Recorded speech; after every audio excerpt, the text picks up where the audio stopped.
नमस्कार। सबसे बड़ा सवाल देख रहे हैं आप। मैं हूं आपके साथ पूजा। पूरा देश राममय हो चुका है। हर किसी को बेसब्री से 22 जनवरी का इंतजार है, पर विपक्ष के अंदर इस तारीख को लेकर डर है, खौफ है और विपक्ष ने प्राण प्रतिष्ठा का विरोध किया है। कांग्रेस पार्टी ने न्योता अस्वीकार किया है, पर सवाल यह है कि आखिर क्यों कांग्रेस पार्टी ने न्योता अस्वीकार किया।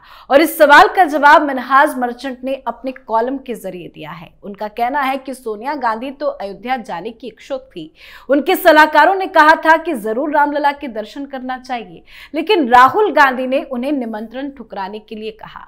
मतलब राहुल गांधी को यह समझाया गया कि राम मंदिर से दूरी बनाई जाए और राहुल गांधी की खातिर सोनिया गांधी ने यह बड़ा फैसला लिया। तो आज इसी पर बड़ा खुलासा करेंगे। मेरे साथ स्टूडियो में मौजूद हैं कैपिटल टीवी के editor in chief doctor Manish Kumar. Doctor साहब, बहुत बहुत स्वागत है आपका। धन्यवाद। क्या कुछ है, क्यों आखिर सोनिया गांधी ने राम मंदिर जाने से इनकार कर दिया? देखिए, जब भस्मासुरी मानसिकता प्रबल हो जाती है तो व्यक्ति इसी तरीके के फैसले लेता है। कांग्रेस में बार बार एक बात को कह रहा हूं कि भगवान ऊपर से ही खेल कर देते हैं, मती मार देते हैं। उसको लगता है बहुत अच्छा कर रहे हैं। अब आपने इस आर्टिकल का जिक्र किया तो उस आर्टिकल के जरिए ही समझने की कोशिश करते हैं कि मिन्हाज मर्चेंट साहब बहुत ही ब्रिलियंट जर्नलिस्ट है और जिन्होंने राजीव गांधी की जीवनी लिखी है, गांधी परिवार से भी क्लोज हैं, बहुत ही न्यूट्रल व्यू रखते हैं वो। और उन्होंने दो बातें कही। एक कि कांग्रेस पार्टी का एक गुट वो कह रहा था कि जाना चाहिए, लेकिन इसे मना किया गया राहुल गांधी के द्वारा। और राहुल गांधी ने क्यों मना किया? मिन्हाज मर्चेंट कहते हैं कि प्रधानमंत्री मोदी के प्रति जो घृणा है, अपार घृणा है, अंधे की तरह, टोटली ब्लाइंड, उस घृणा की वजह से इन्होंने कांग्रेस पार्टी को मना कर दिया। भाई, मैं तो यह भी जान रहा हूं कि अधीर रंजन चौधरी ने कहा था कि हम आएंगे, बिल्कुल, लेकिन राहुल गांधी का फरमान आ गया, सब बंद, सब लोग चुपचाप बैठ गए घर के अंदर। भाई, कौन क्या करेगा? अब अगला स्टेप पे चलते हैं कि राहुल गांधी ने यह फैसला क्यों किया। भाई देखिए, राहुल गांधी कोई हिंदू है नहीं, हिंदू धर्म में उनकी आस्था नहीं है और ना ही उनकी परवरिश किसी हिंदू उसको संस्कार में किया गया हो। जी बिल्कुल। जो व्यक्ति 50 साल की उम्र में जल कैसे चढ़ाया जाता है वो पता नहीं, पूजा कैसे की जाती है वो पता नहीं, आरती किस तरीके से उतारी जाती है ये पता नहीं, और यज्ञ में बैठ के आहुति कैसे दी जाती है ये पता नहीं। ऐसे ऐसे कर रहा है, ऐसा लग रहा है कोई खिलौना खेल रहा है। 50 साल की उम्र हो गई है, फॉर गॉड सेक। अब इन्होंने ये सोच लिया कि कोई बहुत बड़ा इलेक्टोरल हमने गेन किया है। जो थॉट प्रोसेस मैं बता रहा हूं, क्यों मैंने कहा दो चीजें। एक तो हिंदू परिवेश में, हिंदू संस्कार के साथ इनका लालन पालन नहीं हुआ, तो हिंदुत्व के प्रति भी उनके ये चुनाव में सिर्फ जो व्यक्ति, मैंने आप ये समझिए कि जनेऊ कोई कपड़े के ऊपर पहन लेगा। भाई, जनेऊ का मतलब नहीं मालूम इसको। वो तो अगर जरा सा भी इल्म होगा, नहीं पहनते कोई बात नहीं, लेकिन अगर उसके बारे में जरा सा भी जानकारी होगी वो अंदर कर लेगा इमीडिएटली। लेकिन फोटो दिखाना है। अब उसके आसपास जो चट्टे बट्टे होते हैं वो भी सोचते हैं कि अरे भाई ये तो गड़बड़ है, वस्त्र के ऊपर जनेऊ नहीं पहनते। लेकिन बिल्ली के को घंटी बांधेगा कौन जाकर राहुल गांधी को बोलेगा कि सर गलत है, जरा इसको ठीक कर लीजिए। कई सारे वीडियोस पड़े हुए हैं, जब भी मंदिर में जाता है कुछ ना कुछ गड़बड़ कर देता है। साफ मालूम चलता है कि इसने कभी पूजा नहीं किया, कभी इसको कोई बताया नहीं, कभी कुछ। तो ये जो उसके अंदर हिंदू ना होने की एक जो प्रवृत्ति है, वो चुनावी हिंदू बनता है, वो अलग कहानी। इसलिए मैंने ये पहले बता दिया।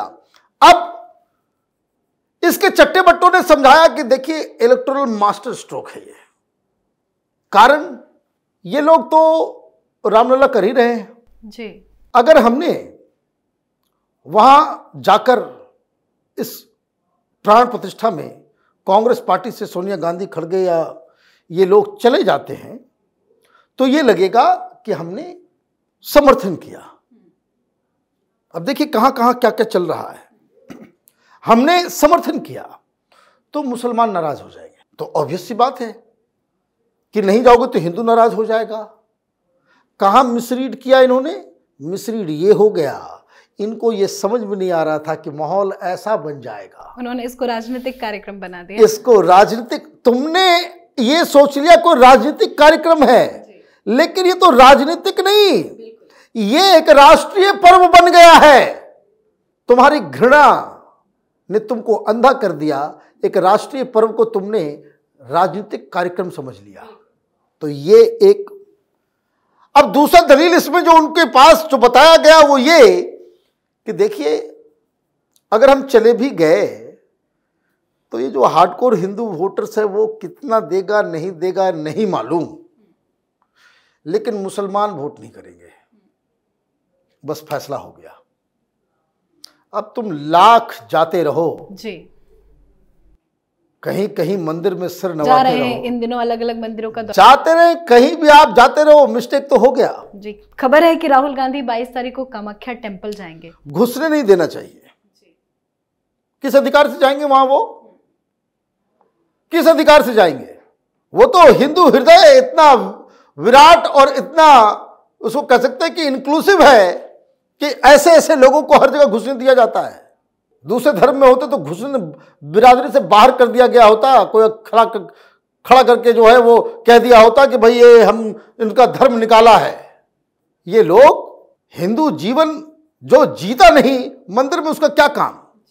अब दूसरी चीज कि इन्होंने तो ये मान लिया कि भाई मुस्लिम वोटर्स जो है वो नाराज हो जाएंगे और हिंदू वोटर्स का पता नहीं कि वो कितना आएगा। इन्होंने कैलकुलेट करके ये तय कर दिया कि जाना ठीक नहीं है, हम नहीं जाएंगे।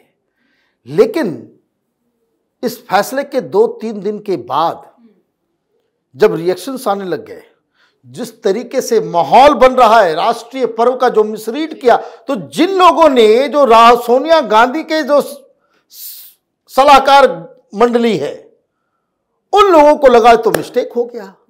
इससे देखिए ये दिग्विजय सिंह और बहुत सारे चट्टे बट्टे आ गए कि नहीं नहीं हम लोग मंदिर का कभी विरोध हम लोगों ने नहीं किया, मंदिर तो हम लोग कह रहे हैं कि हम 22 तारीख को नहीं जाएंगे, बाद में जाएंगे। हाँ, अब ये कहना शुरू कर दिया।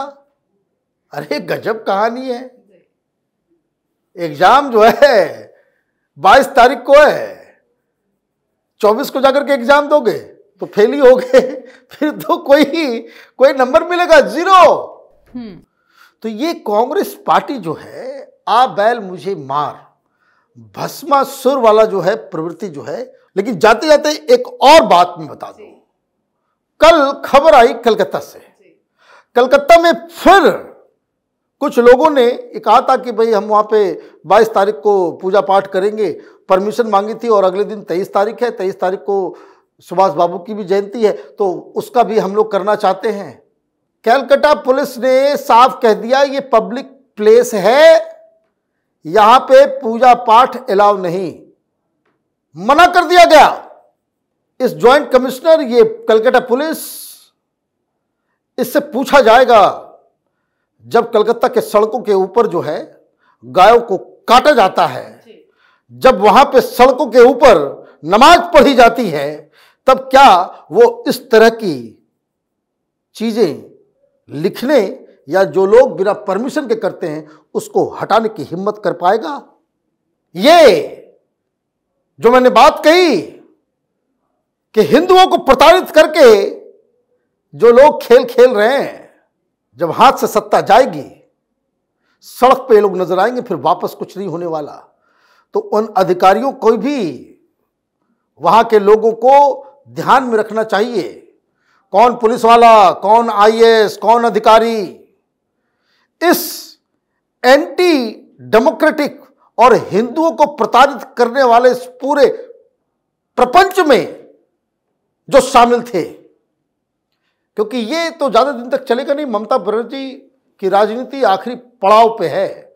जिस तरह से चोरी, घोटालाबाजी, जिस तरह से पहाड़ों का नोट मिल रहा है, सफेद साड़ी में हजारों दाग लग चुके हैं जी। ये दाग ये छूटने वाले नहीं। जी, बहुत बहुत धन्यवाद सर बातचीत के लिए। धन्यवाद। तो प्राण प्रतिष्ठा कोई राजनीतिक कार्यक्रम नहीं है, बल्कि ये देश के सनातनी धर्म का 500 साल का सबसे महत्वपूर्ण पड़ाव है। पर फिर भी विपक्ष ने इस पर गंदी हरकत की है।